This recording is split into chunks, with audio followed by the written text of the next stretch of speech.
السلام علیکم ورحمۃ اللہ۔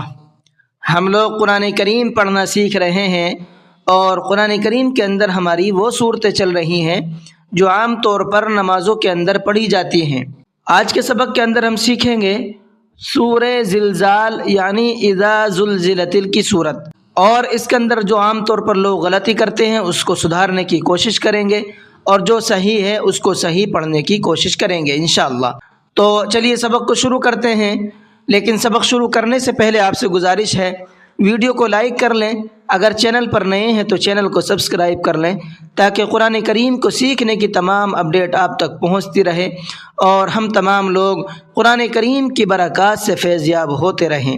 چلیے سبق کو شروع کرتے ہیں۔ سورہ زلزال مکیہ، اس سورت کا نام سورہ زلزال ہے اور یہ سورت مکے کے اندر نازل ہوئی۔ اعوذ باللہ من الشیطان الرجیم، بسم اللہ الرحمن الرحیم۔ اذا زلزلت الارض زلزالها، اذا کی ذال کو نرمی کے ساتھ میں پڑھنا ہے، زلزلت کے زا کو سختی سے پڑھنا ہے دونوں جگہ پر، ارض ضاد کو پر کر کے پڑھیں گے، زلزالها یہاں بھی دونوں جگہ پر زا ہے، دونوں کو سختی کے ساتھ میں پڑھنا ہے۔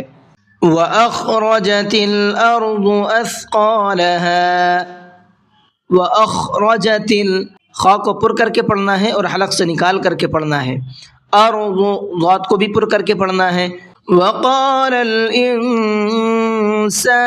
مَا لَهَا، وقال کے قاف کو پر کر کے پڑھیں گے، انسان کے نون کے اندر اخفا کریں گے، تھوڑا سا ناک میں آواز کو چھپائیں گے، اس لیے کہ یہاں پر یہ نون ساکن ہے اور نون ساکن کے بعد میں سین ہے، سین اخفا کے حرفوں میں سے ہے۔ نون ساکن کے بعد میں جب اخفا کے حرفوں میں سے کوئی بھی ایک حرف آ جاتا ہے تو وہاں پر نون کی آواز کو تھوڑا سا ناک میں چھپا کر کے پڑھتے ہیں، کیسے؟ انسان، اس طرح سے۔ یومئذ تحدث اخبارها، یومئذ ذال کے نیچے تنوین ہے اور تنوین کے بعد میں تا ہے، تا اخفا کے حرفوں میں سے ہے، تو یہاں پر بھی تنوین کی آواز کو ناک میں چھپا کر کے پڑھیں گے، کیسے؟ یومئذ،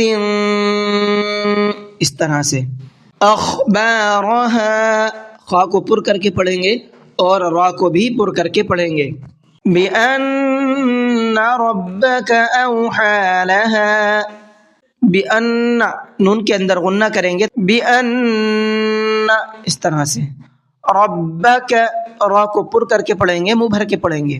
يَوْمَئِذٍ يَصْدُرُ النَّاسُ أَشْتَاتًا، يَوْمَئِذٍ یہاں پر تنوین کے بعد میں یا ہے تو یہاں پر بھی غنہ کریں گے، اس لیے کہ یا ادغام کے حرفوں میں سے ہے اور تنوین کے بعد میں جب یا آتی ہے تو وہاں پر بھی غنہ ہوتا ہے۔ یومئذ اس طرح سے۔ یصدر الناس، صاد کو پر کر کے پڑھیں گے اور یہاں پر نون کے اندر بھی غنہ کریں گے۔ لیروا اعمالهم، را کو پر کر کے پڑھیں گے یہاں بھی۔ فمن يعمل مثقال ذرة خيرا يره، فمن یہاں پر نون ساکن کے بعد میں یا ہے تو یہاں پر بھی غنہ کریں گے تھوڑا سا، کس طرح سے؟ فمن، اس طرح سے۔ مثقال، سا کو نرمی کے ساتھ میں پڑھنا ہے اور قاف کو پر کر کے پڑھیں گے۔ ذرۃ، تا کے نیچے دو زیر ہیں، تنوین ہے اور تنوین کے بعد میں خا ہے، خا اظہار کے حرفوں میں سے ہے تو یہاں پر تنوین کی آواز میں غنہ اخفا نہیں کرنا ہے بلکہ صاف صاف پڑھنا ہے، کیسے؟ ذرۃ خیرا یرہ، ذرۃ خی، اس طرح سے۔ خیرا، یہاں تنوین کے بعد میں یا ہے، یہ قاعدہ ابھی ابھی آپ کو اوپر بتایا ہے، یہاں پر بھی غنہ کریں گے، کیسے؟ خیرا یرہ، اور را کو پر کر کے پڑھیں گے۔ وَمَن يَعْمَلْ مِثْقَالَ ذَرَّةٍ شَرًّا يَرَهُ، وَمَن یہاں بھی گنہ کریں گے، یہ قاعدہ ابھی آپ کو اوپر بتایا ہے۔ ذرۃ، یہاں تنوین کے اندر اخفا کریں گے، اظہار نہیں کریں گے، تھوڑا سا غنہ کریں گے، ناک میں آواز کو چھپائیں گے. کیسے؟ ذرۃ. کیوں؟ اس لیے کہ تنوین کے بعد میں شین ہے اور شین اخفا کے حرفوں میں سے ہے. تنوین کے بعد میں اخفا کے حرفوں میں سے کوئی بھی حرف آتا ہے تو وہاں پر تھوڑا سا تنوین کی آواز کو ناک میں چھپا کر کے پڑھتے ہیں. تو یہ تجوید کے کچھ پوائنٹ تھے موٹے موٹے جو میں نے آپ کو بتا دیے، آپ ان کو یاد کیجئے، ٹھیک اسی طریقے سے پریکٹس کرنے کی کوشش کیجئے. تو پڑھنا کیسے ہے؟